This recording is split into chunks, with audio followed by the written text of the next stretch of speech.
নিৰ্দেশত উজনি অসমলৈ ৰাওনা হুজাই হাম হস্পিটেলৰ বিশাল চিকিৎসকৰ দল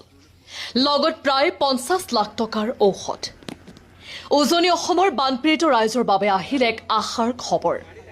দুৰ্যোগৰ এই কঠিন সময়ত পুনৰ এবাৰ মানৱ সেৱাৰ হাত আগবঢ়াইছে মৌলানা বদৰুদ্দিন আজমলে তেওঁৰ তত্বাৱধানত হুজাই হাম হস্পিটেলৰ এক বিশাল চিকিৎসকৰ দল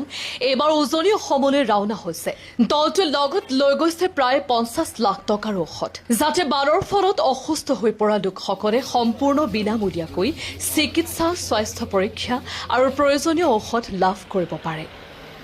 এই চিকিৎসা অভিযানৰ মূল লক্ষ্য হৈছে বানপীড়িত অঞ্চলসমূহত উপস্থিত হৈ দৰিদ্ৰ আৰু অসহায় লোকসকলৰ স্বাস্থ্য সেৱা নিশ্চিত কৰা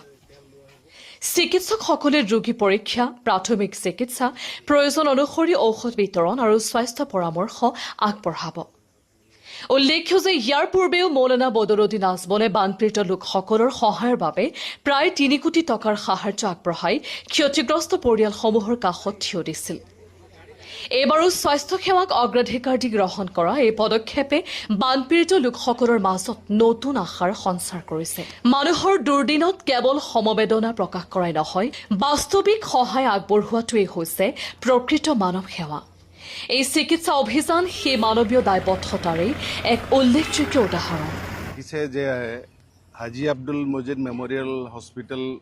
আৰু ৰিচাৰ্চ চেণ্টাৰৰ আমি